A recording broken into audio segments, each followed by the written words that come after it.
Of course. Y'all must be bored, huh? Okay, so for us, we're just moving ahead, forging ahead, going on to the next one. Feel like, I know particularly defensively, there's a little bit of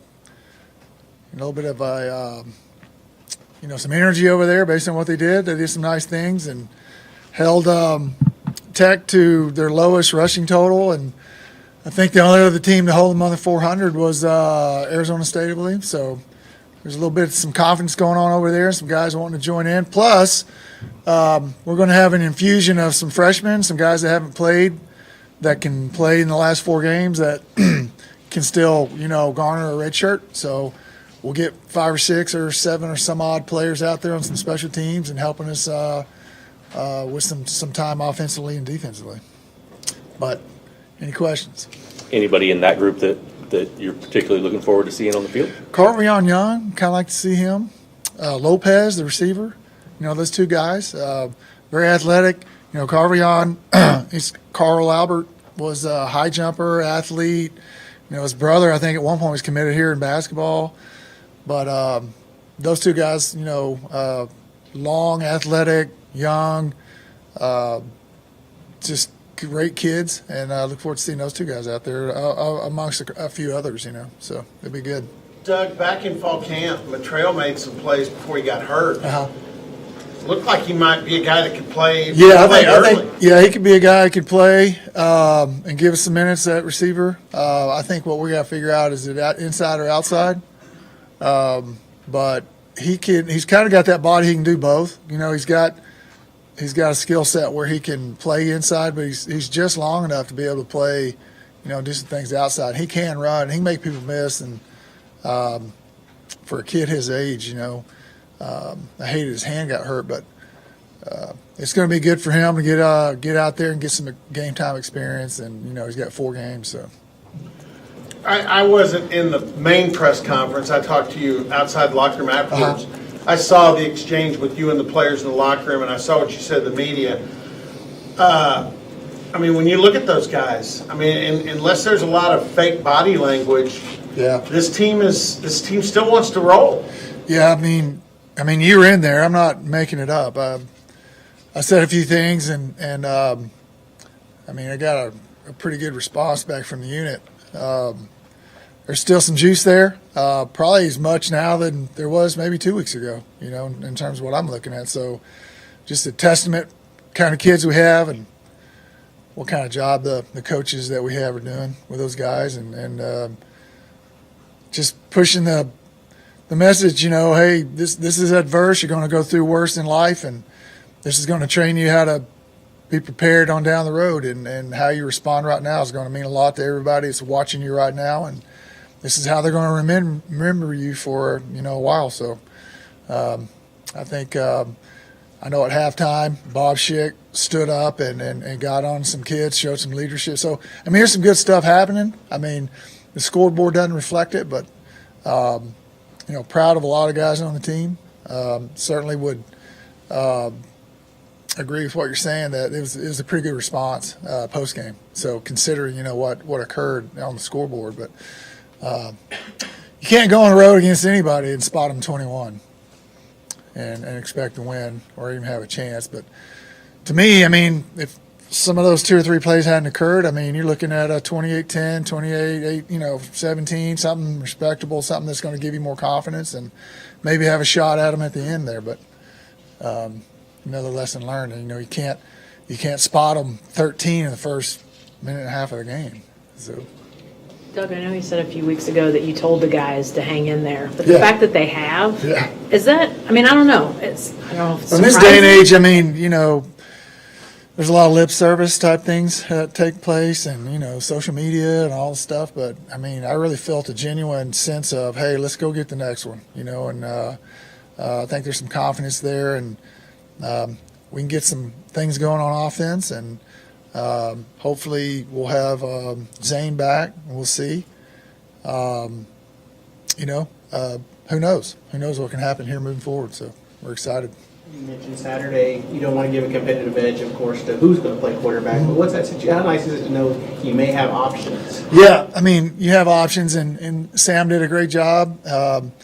And not to say he's not in the equation, but Zane's more of a guy that can probably give you a little bit more of your playbook. So I'm looking forward to possibly having him around. We look at Haas. Can you give us an update of where he is injury-wise, and also is it at a point now where he may consider a medical redshirt? Yeah, that's I'd say good question. I don't know. I would say that I know he wants to play, and I think once we get probably into the open date, there'll be a hard discussion that has to take place between he and I and his parents and everybody, and find out what we're going to do. It's probably not the motivation you want to use, but with the way this game is now, every game, every play, everything a player puts on tape, every call a coach makes, everybody's kind of advertising their skills, aren't they? Yeah, I mean, that's the way it is in anything, as a professional. You're selling commercial insurance. You gotta make things happen, or they put you on the street. It's the same thing for anyone. But it just so happens ours may be a little bit more public than most. And there may be a couple more opinions involved than maybe someone that sells commercial insurance. But for everyone, it's that way. It's a performance industry. It's the way life is, and every play it's made, it's a reflection. You want to make plays and win games for your school. You want to do it for your coaches, and you want to do it for yourself in this day and age, because you're being graded by other companies, other entities, aside from your coaches, and everything you put on tape, it's going to probably have some kind of reflection on what happens moving forward, for sure, right? Not that those grades are the end-all, be-all, but they are a baseline for a lot of people that are looking into it, in my opinion. Along those lines, you've got a couple of guys who are going in the portal but also staying with the team. How is that? Is that difficult to manage? No, I think, to me, that's, and this is just me on that, my personal viewpoint is they're still practicing, they're still playing. Yeah, they're looking at their options just like anybody would do in a business world. But at the same time, they are still here. They don't have to be. They could probably opt out. They got enough tape. There's people calling them, wanting them to, come take a look at our school and those type of things. And they're saying, you know what, I'm listening to you. I may come look at you, but I'm on this team, and I'm going to continue to battle with my teammates right now. So, yeah, is it something at this point in my life I would say excites you? No, but I do appreciate the guys that they're still out there battling, and they're just looking at it in terms of a business perspective. I get that part. So. Did that take time to learn as a coach who was obviously in it before the portal era? That I played for Pat Jones. What do you think? You know what I'm saying? Like, holy crap! Like, certainly as a coach, you have to evolve into kind of the way things go, and you can be hard-lined in certain areas, but there's things that. Okay, I may not totally agree with how whatever it is going, but now I got to figure out how to do it better than everybody else. You know what I mean? And you have to evolve as a coach, because it's not like it was 10 years ago. And I've never been a big yeller screamer guy anyway. But there's a lot of that old school mentality. There's a time and place for some of it, but it's not really. You're more of a teacher, more of a guidance person, and someone to try to maximize each player's talents. And then if that doesn't occur, then you just put someone else in, opposed to the whole screaming, yelling thing, or whatever it is you're getting to. But yeah, I've evolved, and I think everybody has in this profession. Even maybe Nick Saban. He's probably evolved a smidge. But like they did, they ran football, and then they started throwing the football. I mean, that's probably tough for him to do, but they did it, and it worked. So. Clint had something interesting to say after the game. He talked about accountability. I did? No, Clint. Oh, okay. And he said that there were a couple players that had tough Thursday practices, and they didn't start. Can you talk about just the accountability that you guys are still holding these players to? Yeah, you're still they have to perform, and you got to put the guys you feel most confident in on the field. And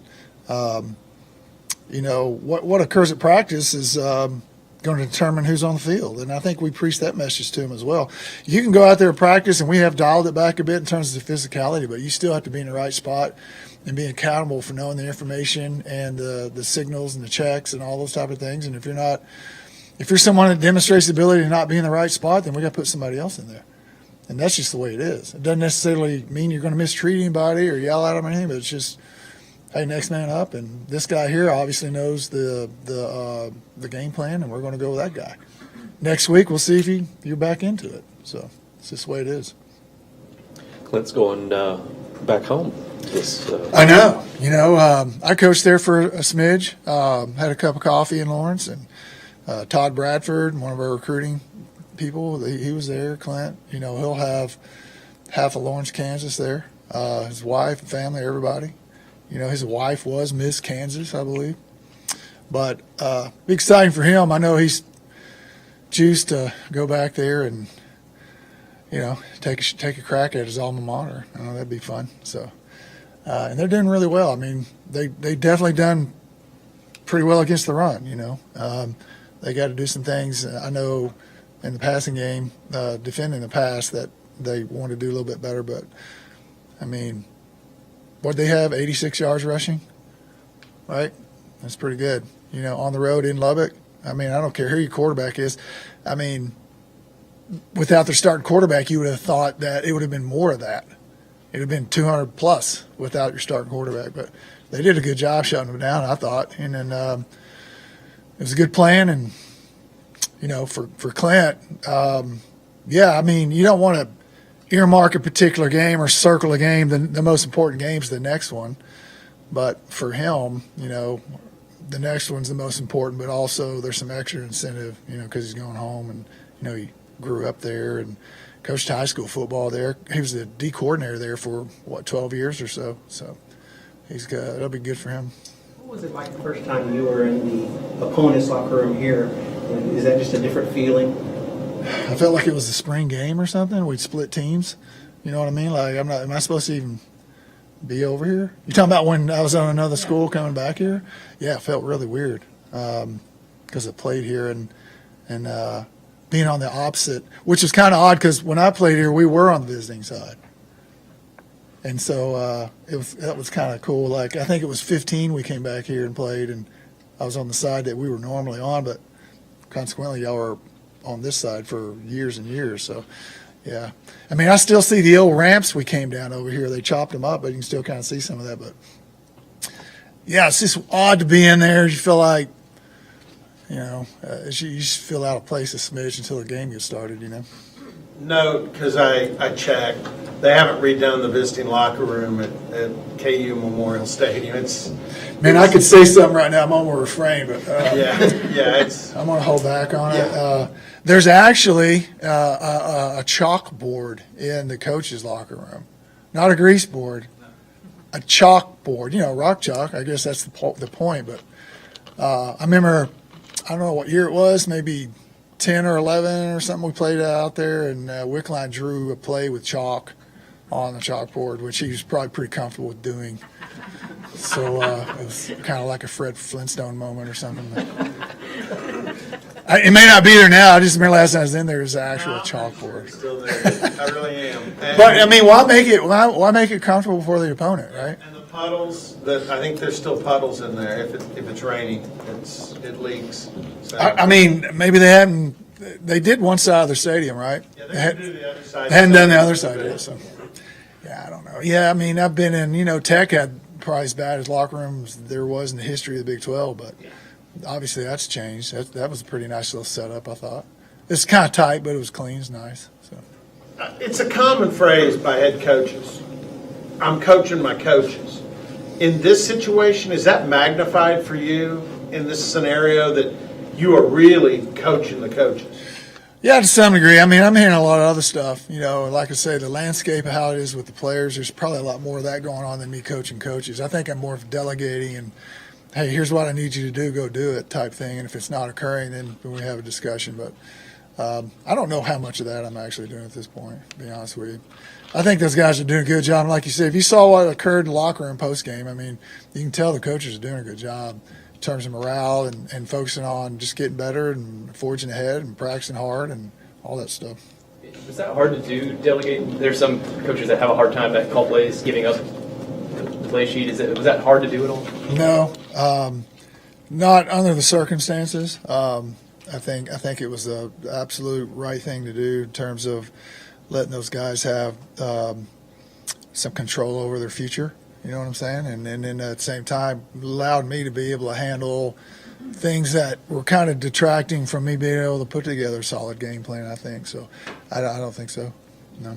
Gavin Freeman, we're going to talk to him today. What'd you know about him before you got here, and what's he kind of showing? Well, Kel loved him, you know, he was there, I believe, and knew he coached his dad, I believe. His mom, was she a cheerleader here or something? Went to school here or something? So there's some of those factors, but didn't know a ton about him. Got to know a lot about him when he got here. Really super tough kid. He has one speed. He's fearless.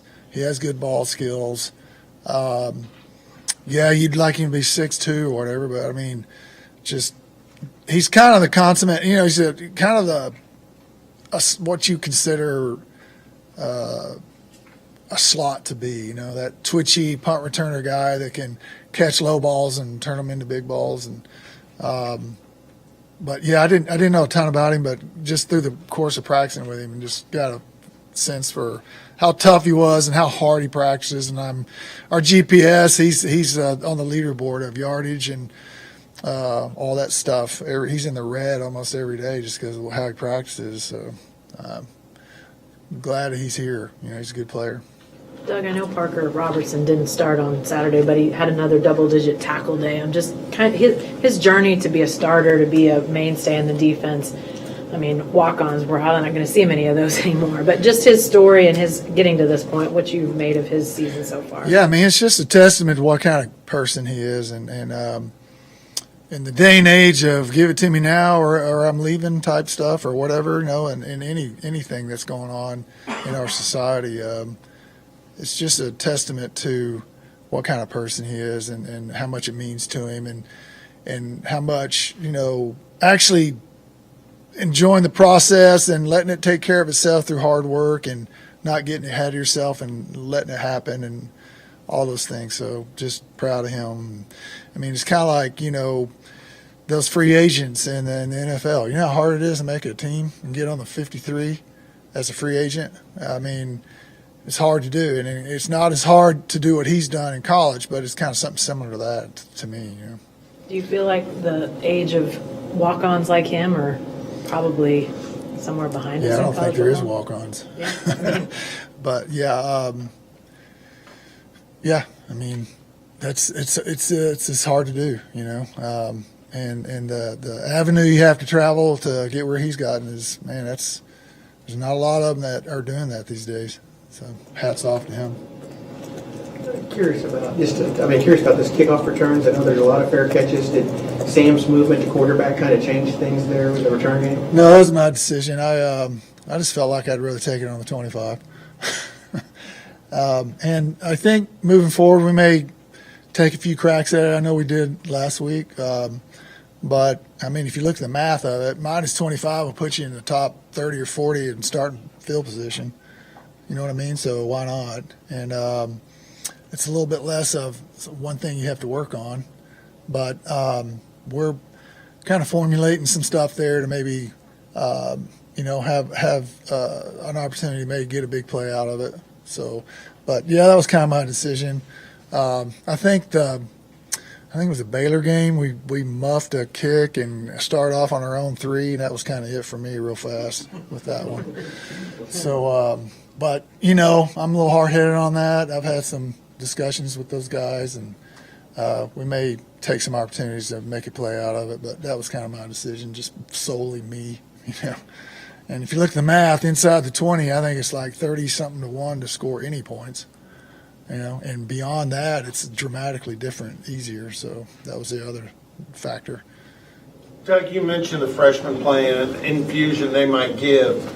probably good timing, because the one thing you look back at the Tech game that probably frustrated you the most was special teams had a really, really rough day. Yeah, and you know what else? Like, say you're a guy that's kind of floating along. There's really no challenge of someone to take your kick return spot or your kickoff spot or your punt.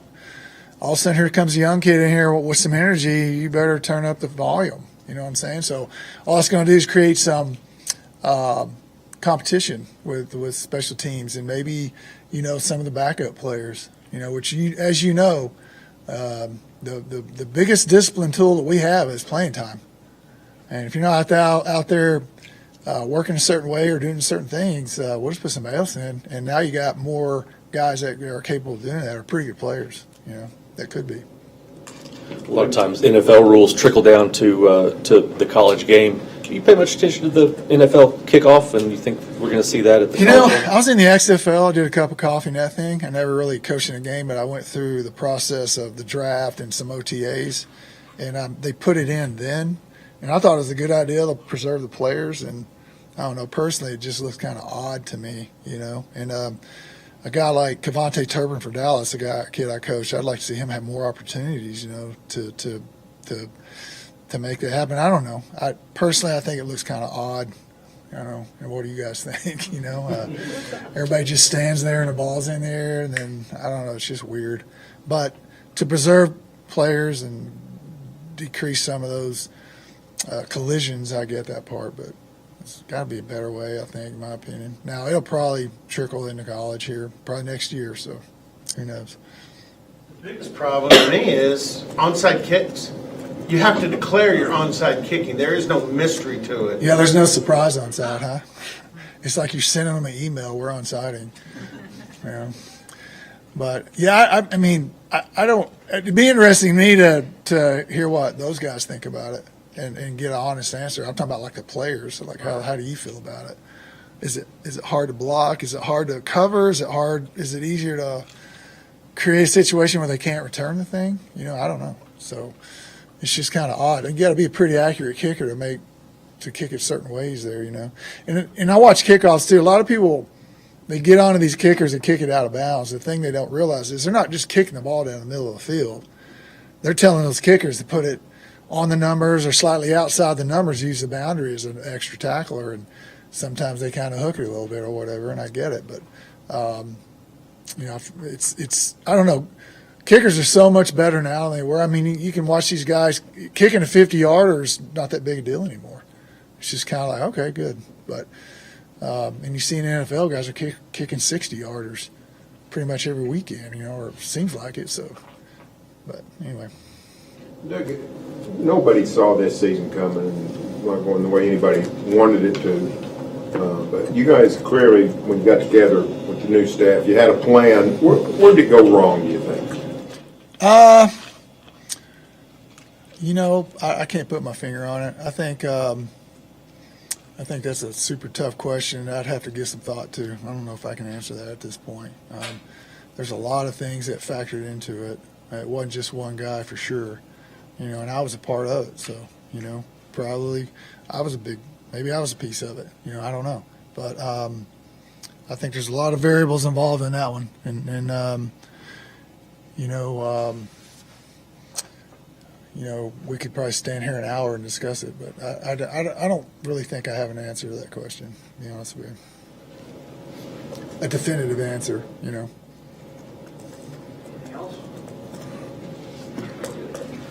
Okay, excellent. Y'all mowed all the chicken, so. Clay remembers the numbers of the pizza place in Lawrence. He rattled it off.